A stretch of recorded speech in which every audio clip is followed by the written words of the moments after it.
Bon, je m'appelle Doug, ou Pasteur Doug, ou Douglas, ou Doug, comme vous voulez. Ouais.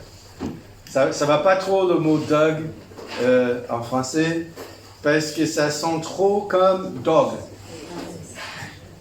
Donc Douglas, c'est souvent comme je me présente, mais Doug pour les amis. Et là, ça c'est ma famille. Alors, vous avez déjà rencontré Annika, qui était juste à côté de moi, vous voyez là. Mon épouse Christa, qui est un peu au milieu là. Josh, le plus jeune. Mais il y en a d'autres qui sont dans le prévu. Émilie, qui est au milieu, qui a 21 ans, je crois, c'est ça? Oui, c'est ça. Et puis ma fille aînée, donc Isabelle, qui a fait des études bibliques pour être missionnaire aux États-Unis. Et ben vous savez, ils disent que si vous voulez trouver un mari, il suffit d'aller à une école biblique et après c'est bon. En fait, pour elle, c'était pas ça tout à fait, mais pendant son séjour là-bas, elle a rencontré Jake, et donc tous les deux espèrent un jour servir le Seigneur en Europe. Ils habitent encore aux États-Unis. Annika, qui était là juste à côté de moi ce matin,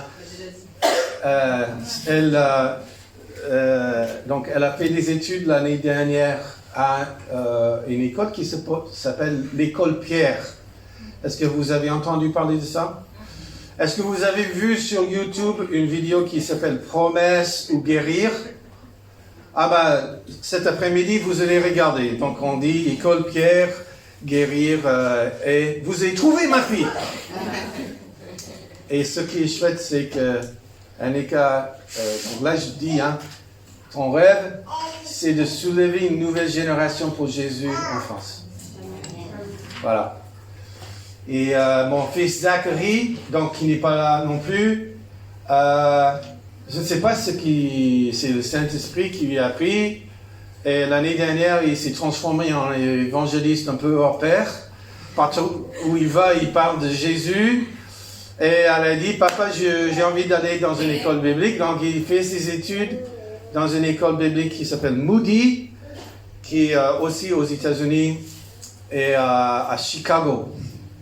Donc, voilà la famille. Et on est content d'être là avec vous. 25 ans en France maintenant. On est arrivé en 1999. Juste avant la tempête. Là, c'était impressionnant. Alors, et vous savez, quand je discute en français avec des gens, ils me disent « Ah oui, vous êtes là depuis 25 ans et pourtant vous avez encore un accent. » Est-ce qu'il y en a d'autres étrangers qui gardent l'accent depuis des années? Amen. Amen. Je dis.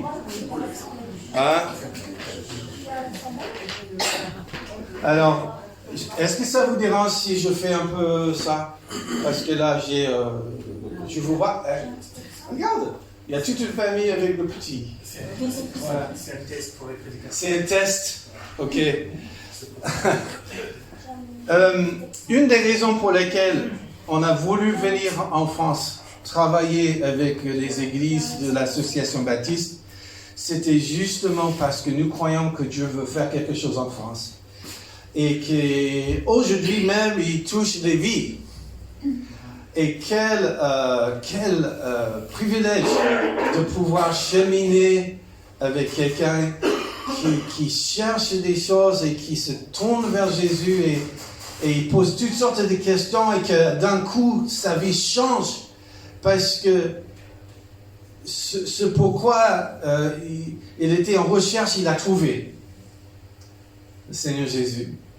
J'ai depuis les 10 dernières années, j'étais pasteur fondateur de l'église évangélique de Laurier-la-Rue, qui est à Chevry-Cosseny. Est-ce que vous connaissez un peu Chevry? Non, c'est loin pour vous. C'est loin. Mais c'est entre Brie-Contrebert et Ozoir-la-Ferrière. Et donc, nous, on a eu le privilège, il y a 10 ans, de fonder une église. Et maintenant, je passe donc la main et je m'oriente vers d'autres ministères maintenant. Mais Gaël était là avant que ça commence. Il était tout jeune, sans épouse, sans enfant. Mais tu aimais partager Jésus. Amen. Et donc, ces dernières années, on a vu Dieu, il a fait des choses vraiment merveilleuses. Je voudrais juste vous raconter un exemple de ce qui s'est passé. Ah, c'est presque bien, si. Alors, il y a un gars qui s'appelle, voilà, on peut ne pas dire exactement qui c'est, parce que maintenant je suis sur Internet, on va voir. Mais il s'appelle Michel, et il arrive à l'église, il rentre dans le culte, il prend place, il chante un peu, il semble être content d'être là, mais il ne veut pas trop discuter. Et ça, je comprends. Quand je vais dans une église pour la première fois, je ne connais pas les gens, je ne me sens pas trop à l'aise. Et donc, je dis, ah ben c'est chouette, bonjour, etc. Et il revient le dimanche d'après, et je dis, ok, ben, il y a quelque chose il y a quelque chose là. On discute un peu plus, et il me dit que voilà, il a plein de questions, il y a des choses qui se passent dans sa vie, mais il est un peu fermé. Il ne veut pas trop dévoiler sa vie personnelle. Mais fil en aiguille, après plusieurs semaines, même plusieurs mois, je commence à un peu connaître. J'ai dit, est-ce qu'on peut passer un moment ensemble? Et encore, ce n'est pas encore le moment. Mais un jour, il me parle de sa conjointe et sa famille, et il dit, mais le Seigneur, il fait des choses pour moi, mais je doute que ma conjointe voudrait venir à l'église. C'est pas son truc, elle n'a jamais été à l'église, ça n'intéresse pas trop. Et puis un jour, il arrive, et qui est là?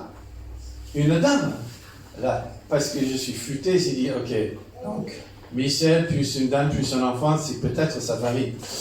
Et donc ils arrivent, et la dame, elle s'assoit, et puis elle passe tout le culte. Et à la fin du culte, je lui dis, comment ça va? C'est la première fois. Comment? Elle a dit, j'ai jamais été dans une église, je connais rien du tout, j'ai jamais lu la Bible, rien du tout. Et j'ai dit, comment vous avez expérimenté le culte? Et elle m'a dit, j'ai presque rien compris, mais quand vous avez chanté, j'étais tout ému. Elle revient avec lui, deuxième fois, troisième fois, et elle me dit un jour, je suis attiré, il y a quelque chose ici, mais j'ai vraiment du mal à tout suivre parce que je ne connais rien.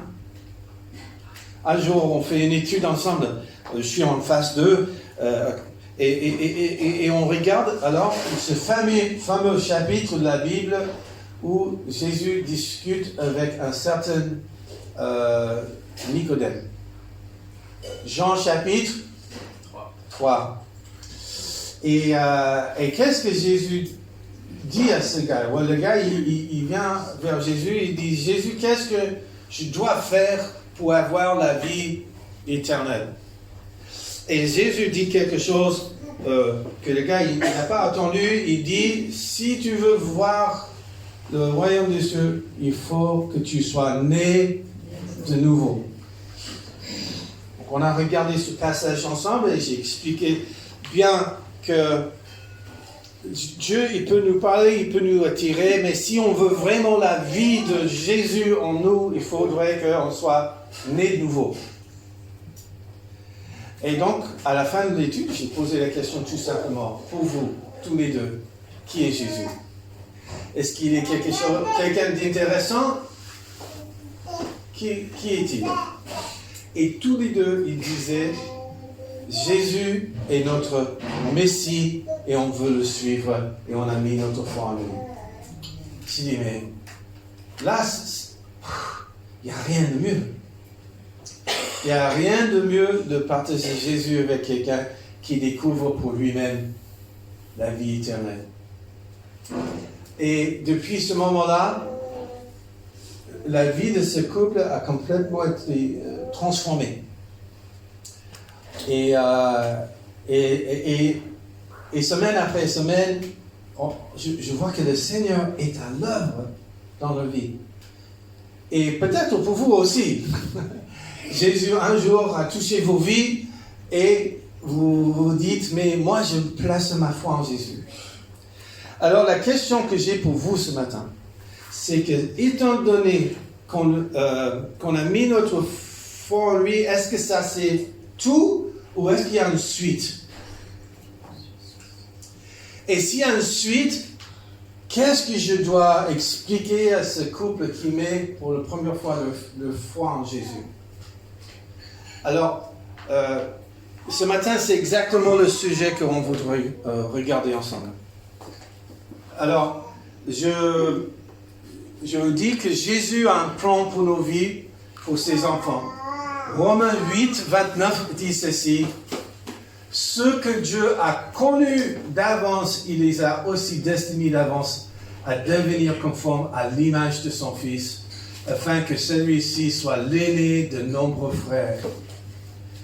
En gros, si je disais avec mes mots à moi, je dis, le plan de Dieu pour nous, c'est qu'on se rassemble davantage à Jésus. Que de plus en plus, quand quelqu'un nous voit, il voit la vie de Jésus en nous. C'est ça le plan de Dieu. Qu'on soit transformé en image de Dieu. Mais comment y arriver? Et Jésus nous donne une réponse. Qu'est-ce qu'il faut faire? Est-ce qu'il y a des choses qu'on doit faire? Quelles sont les choses les plus importantes? Jésus nous dit ceci. Tu aimeras le Seigneur ton Dieu de tout ton cœur, de toute ton âme, de toutes tes pensées. C'est là le commandement le plus grand, le plus important. Il y a un second qui lui est semblable. Tu aimeras ton prochain comme toi-même. Tout ce qu'enseigne la loi et les prophètes est contenu dans ces deux commandements. Donc, vous connaissez sûrement ces versets-là, et on peut constater ensemble qu'il y a deux choses.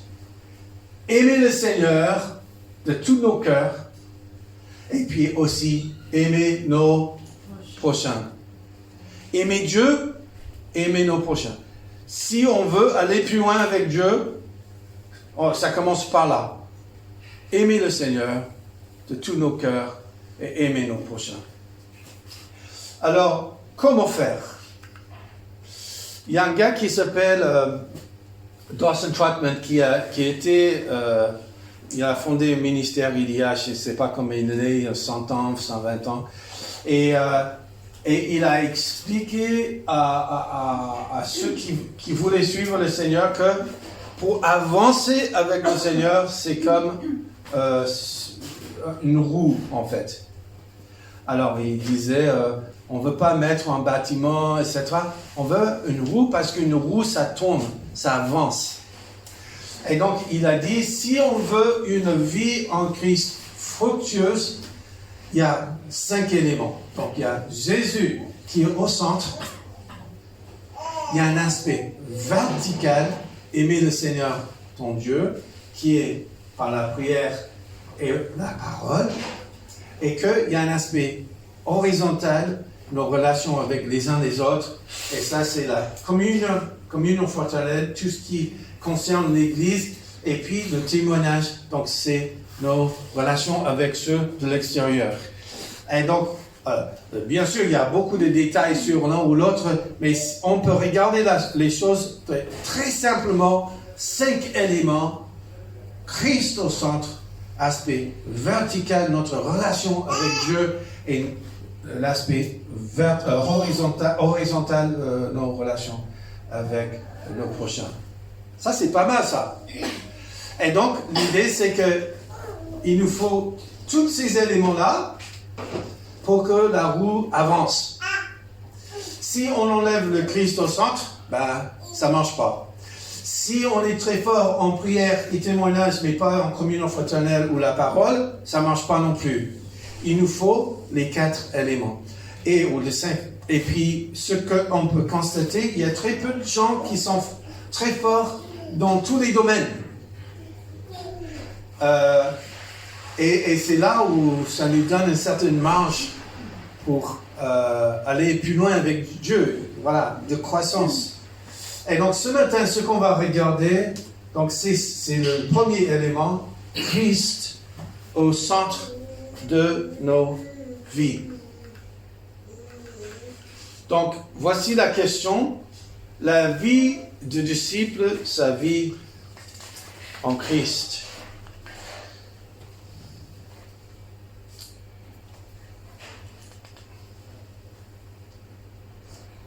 La base de la vie chrétienne, c'est Christ. Christ au centre, toutes nos vies axées sur lui. Et donc, on va regarder 4 points concernant notre vie en Christ. Et le premier point ici, c'est que on va d'abord dire que la vie du disciple, que Christ nous donne une nouvelle identité. Quand nous mettons notre foi en Christ, il nous donne une nouvelle identité. 2 Corinthiens 5, 17, il dit ceci. Celui qui est uni au Christ est une nouvelle créature. Ce qui est ancien a disparu. Voici ce qui est nouveau est déjà là.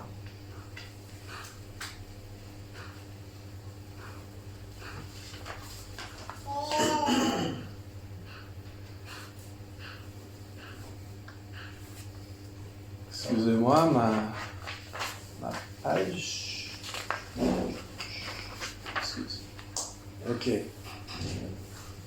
Alors, donc, ce que je voudrais juste noter ici, c'est que parfois en Christ, on peut avoir l'idée, si Jésus nous pardonne pour tous nos péchés, c'est bon, et ça, c'est la vie chrétienne. Mais en fait, c'est pas tout. Ce n'est pas tout. Jésus non seulement nous pardonne de nos péchés, mais il nous transforme à l'intérieur. Il nous donne un nouveau cœur. Il nous transforme. C'est un changement réel. Et il nous donne une nouvelle identité. Et c'est, dans d'autres versions, il dit que l'ancien, nous sommes une nouvelle créature ou nous sommes une nouvelle création. Et ça, c'est très encourageant. Pardonner et transformer. Alors, la question est, est-ce que vous avez jamais dit, ou peut-être vous avez entendu quelqu'un dire, « Ah, vous savez, on n'est que des pécheurs, des mauvais pécheurs, on fait tellement de choses dans nos vies, on est des pécheurs. On a besoin de la grâce de Dieu, on est pécheurs. » Alors, je comprends. Nos vies ne sont pas parfaites. On fait des choses pour lesquelles souvent on n'est pas fier. Mais la question, ce n'est pas si on ne pêche encore. La question, c'est qui nous sommes réellement, quelle est notre nouvelle identité. Et ce que Jésus dit, et ce que l'apôtre Paul nous dit, c'est que nous ne sommes plus pécheurs, nous sommes des saints. Et c'est important. J'ai mon beau-frère qui est aumônier auprès des pompiers. Un jour, il discute avec quelqu'un et le gars, il dit à mon beau-frère, « Je ne crois pas que Dieu peut me pardonner. » Et il a dit, mais si on confesse nos péchés, Jésus, il est fidèle et juste pour pardonner nos péchés. Et le gars, il a dit, ouais, mais j'ai déjà fait ça. Mais quand même, je pense que mes péchés sont trop graves. Jésus ne peut pas pardonner mes péchés. Et donc, dans sa tête, il disait, en fait, qui je suis égale mes péchés. Et ce que mon beau-frère essayait d'expliquer, c'est qu'en fait, non, si nous sommes pardonnés, Dieu nous donne un nouveau départ. il nous transforme. Et pourquoi c'est important? Parce que si un jour je pêche et je me tourne vers Jésus, j'ai dit, ok Seigneur, pardonne mes péchés, et il me pardonne. Mais je suis son fils toujours.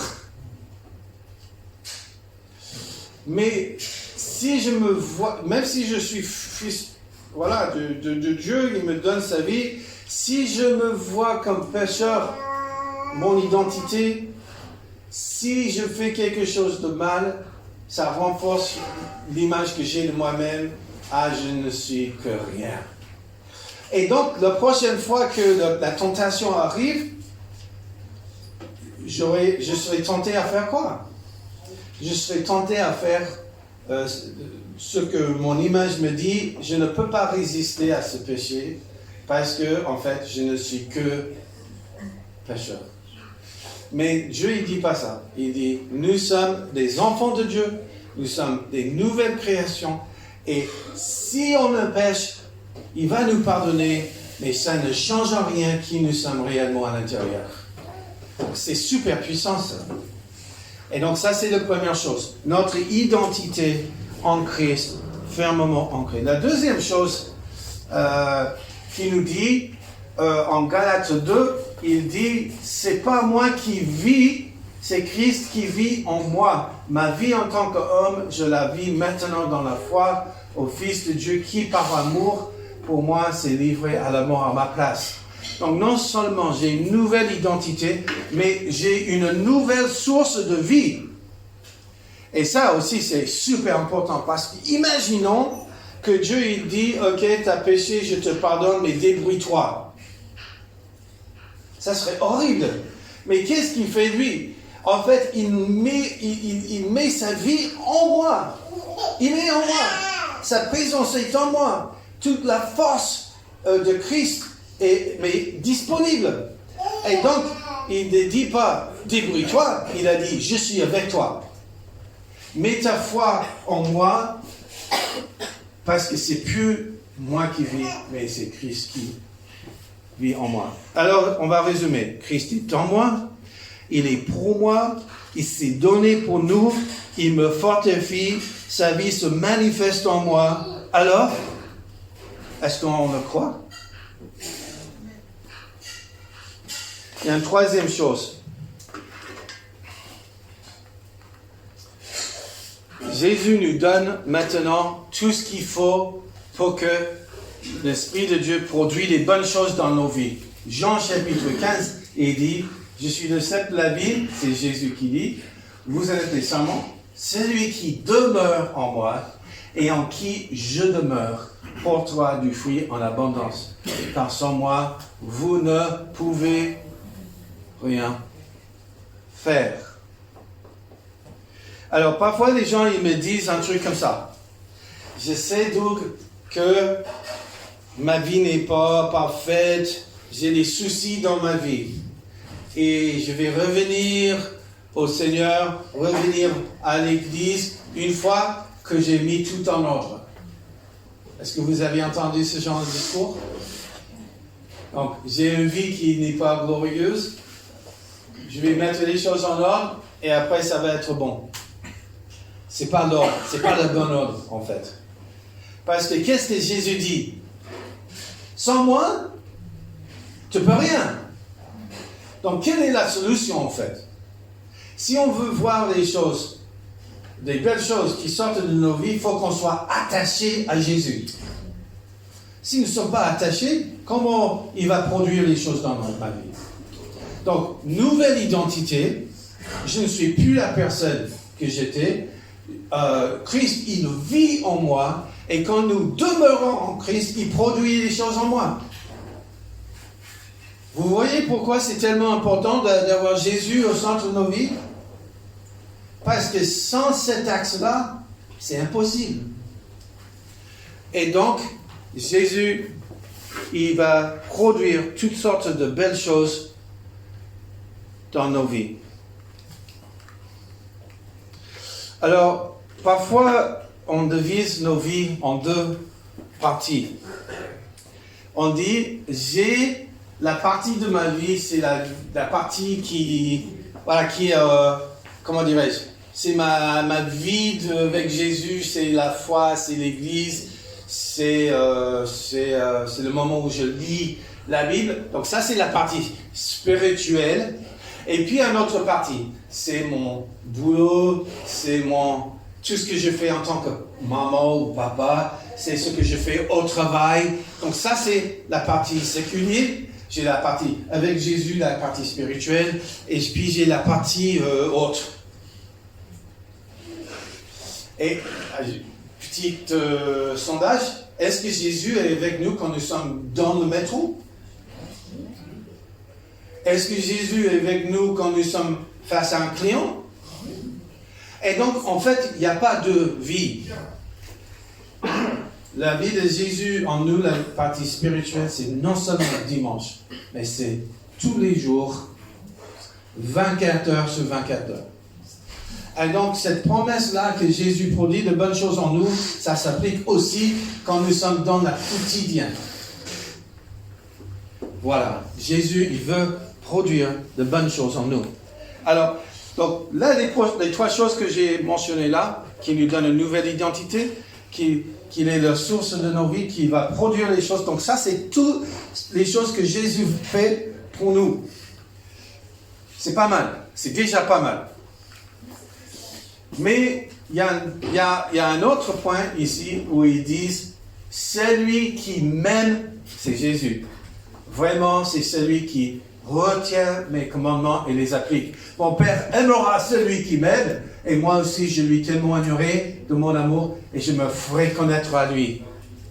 Alors, qu'est-ce que ça veut dire là? Jésus dit, celui qui retient mes commandements et les applique. Mes amis, Jésus, il veut non seulement qu'on reste attaché à lui, mais dit autrement, il veut que les priorités de nos vies soient axées sur lui. Que lui, il soit le centre de toutes nos priorités. Il ne veut pas simplement qu'on lit les commandements, il veut aussi qu'on les applique.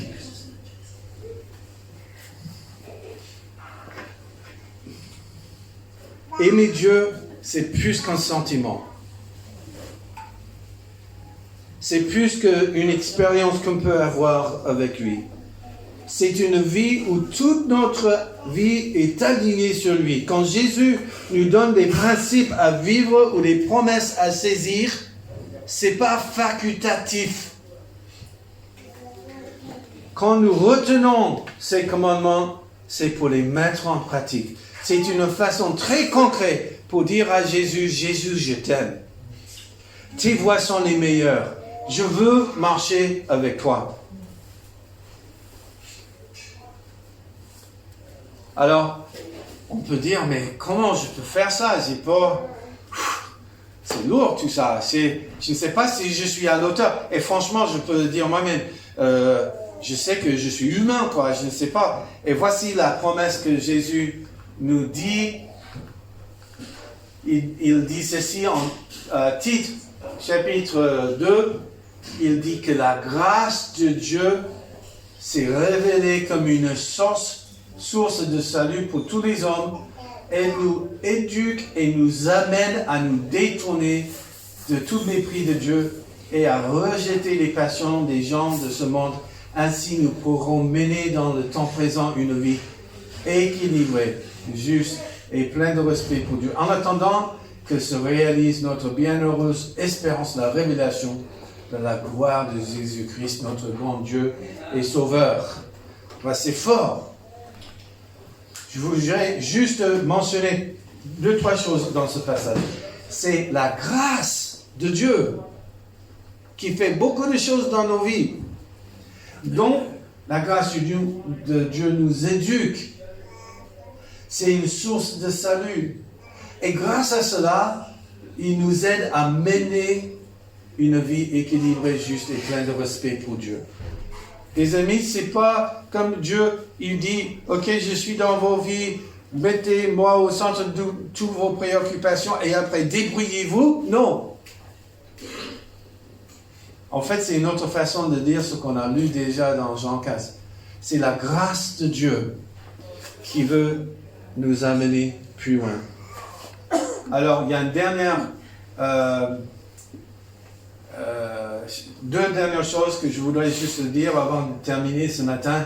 C'est que quand Jésus fait tout cela, quand il s'est livré lui-même en rançon pour nous afin de nous délivrer de l'injustice de toutes ses formes, pour nous former un peuple qui lui appartient et qui met toute son ardeur à accomplir des œuvres bonnes. En fait, Jésus, il nous transforme non pas juste pour nous, mais aussi pour qu'on puisse être une bénédiction, mais de beaucoup de façons pour les autres. De faire des choses qui glorifient Jésus, des choses qui sont belles, des œuvres bonnes. Et quand nous faisons ça, voici ce que Jésus nous a dit. La vie éternelle consiste à te connaître, toi le Dieu unique et véritable, et celui que tu as envoyé, Jésus-Christ. Voici le truc. Si on met Jésus au centre de nos vies, si on saisit qu'il nous a donné une nouvelle identité, qu'il est la source de nos vies, qu'on met nos priorités sur lui, qu'on reste attaché à lui, qu'il commence à produire dans nos vies toutes sortes d'œuvres bonnes, que quand nous sommes faibles, on se tourne vers lui pour la grâce, et qu'on avance avec lui, le résultat, c'est que on va connaître de plus en plus Jésus-Christ, notre Seigneur. C'est pas mal. C'est pas mal du tout. Alors ce matin, peut-être vous avez été interpellé par un verset ou quelque chose que j'ai dit. C'est super, très bien. Je veux pourtant que vous partagiez ça avec quelqu'un. Et voilà. Voilà. J'ai plusieurs questions. Et quand je suis chez moi dans l'église, j'aime bien terminer le message avec des questions qui nous provoquent à réfléchir encore dans la semaine. Donc, si vous évaluez votre vie spirituelle à la lumière de ces 5 priorités, comment ça va? Quel aspect de la roue est le plus fort et le plus faible pour vous? Peut-être vous dites, je suis très fort en prière, mais pas trop en témoignage, par exemple. Ou moi, j'aime bien parler de Jésus, mais j'ai beaucoup de mal à trouver un moment pour étudier la parole. Ça peut être, je ne sais pas. Dans les semaines à venir, que pouvez-vous faire pour aller plus loin avec Dieu? Et là, c'est le point clé. Partagez cela avec quelqu'un cette semaine. Pourquoi? Parce que, je vais dire, imaginons que un jour, je suis avec Gaël. Et j'ai dit à Gaël, frère, le Seigneur me dit, il faut que je passe plus de temps dans la prière avec lui. Je pense que c'est vraiment clé pour moi en ce moment. Et je sens qu'il m'appelle à prier. Qu'est-ce qui va se passer? D'abord, je viens de verbaliser ce que j'espère faire. Deuxième chose, lui, il va prier pour moi. Troisième chose, je sais que quand j'arrive à l'église le dimanche, il va dire comment ça va. Et puis, c'est une des façons qu'on peut s'encourager mutuellement dans notre croissance avec Jésus. C'est pas juste Jésus et moi, c'est Jésus et mes frères et sœurs en Christ. Ok? Donc, faites ce pas avec Dieu. Si le Seigneur vous appelle à faire un pas avec lui cette semaine, dis-le à quelqu'un. Et Jésus, il va être là avec vous. Alors, on va prier. Seigneur, merci pour le fait que tu veux être au centre de nos vies. Seigneur, merci pour qui tu es pour nous. Mais vraiment, Seigneur, on ne peut pas le faire toute seule. On a besoin que tu nous aides à aller beaucoup plus loin avec toi, parce que tout seul, on ne peut pas.